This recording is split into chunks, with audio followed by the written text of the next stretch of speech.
Où que vous soyez, la mort vous attendra. Où que vous soyez, la mort vous attendra. La seule solution est de se préparer pour ce jour. Le jour où l'ange de la mort va venir récupérer ton âme. Et il arrivera. Ne pense pas que ce moment-là est loin de toi. Il peut arriver à tout moment et personne n'a la garantie. La mort, c'est un malheur. C'est une chose qui est très grave. Au point où Allah subhanahu wa ta'ala l'a appelé en ces termes dans le Coran, musiba.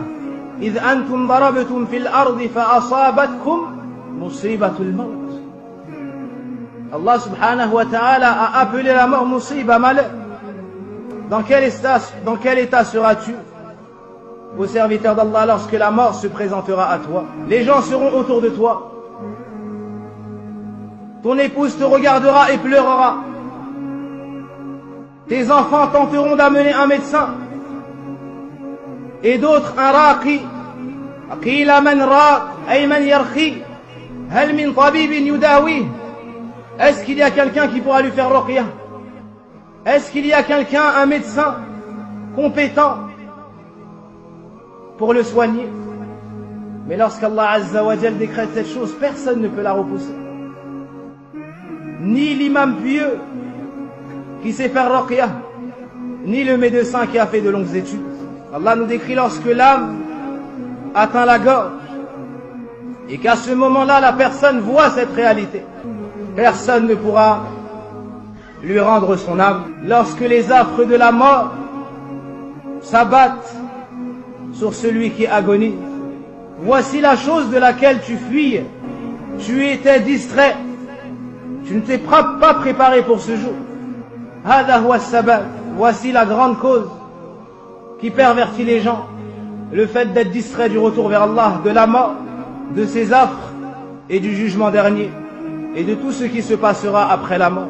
Ces gens-là vont regretter les nombreuses heures passées dans l'insouciance, dans la désobéissance d'Allah subhanahu wa ta'ala, loin des assises de science, loin des mosquées, loin de l'obéissance d'Allah azza wa jal.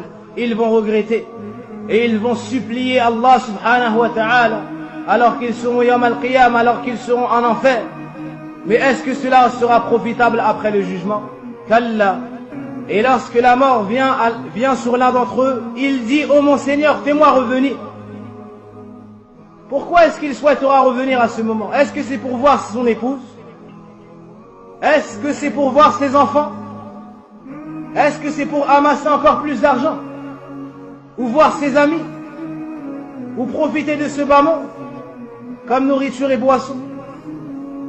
Pour perdre son temps devant la télé comme il le faisait fit dunya?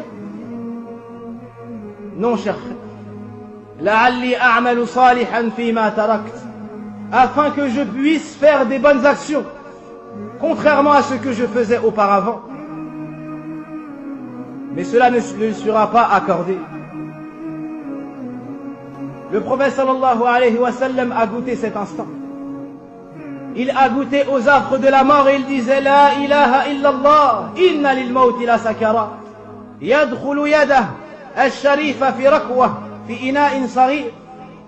ويمسح وجهه ويتألم ويصبر ويحتسب ويقول لا إله إلا الله إن للموت لسكرات.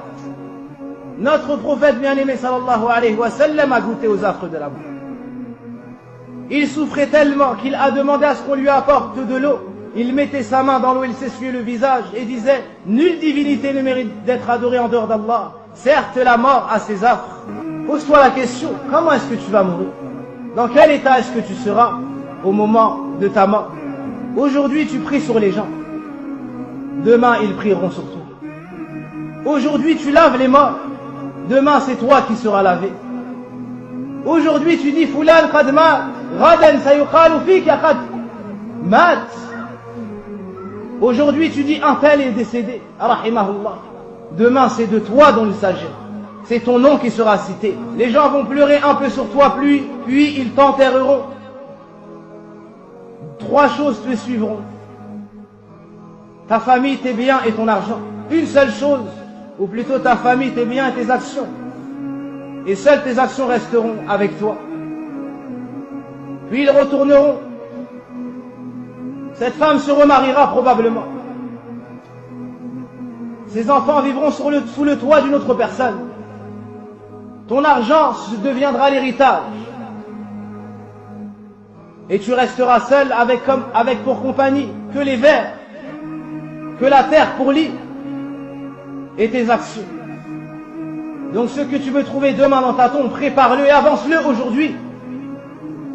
Car demain, wallahi, une parole dans ta tombe, tu ne pourras pas la prononcer pour te rapprocher d'Allah subhanahu wa ta'ala.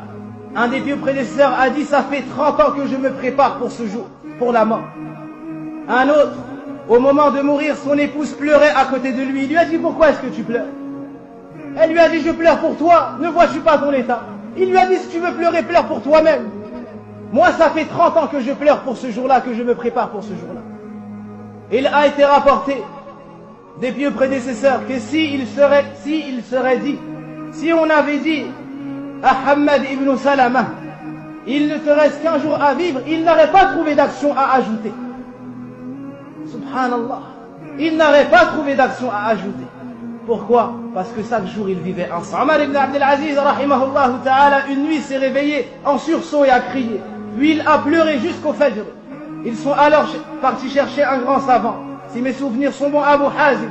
Ils lui ont dit, il n'arrête pas de pleurer, on ne sait même pas pourquoi. Alors au matin, il lui a dit, Ya Akhi, pourquoi est-ce que tu pleures ainsi? Il lui a dit, je me suis rappelé un verset du Coran où Allah subhanahu wa ta'ala nous dit qu'il va nous faire montrer des choses auxquelles nous n'avions pas pensé. Et j'ai peur de ce que je vais trouver ce jour-là. Alors Abu Hazim s'est mis à pleurer avec Omar ibn Abdelaziz. Si après la mort, ne pensez pas que l'affaire s'arrête. Si seulement la chose avait été comme cela, alors la mort a été un repos pour tout le monde, comme a dit Ali ibn Abi Talib. Mais non, après la mort, il y a l'épreuve de la tombe, puis il y a la résurrection, puis il y a le jugement.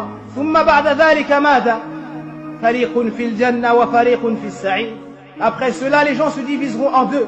Il y a une partie qui ira au paradis et une autre partie qui ira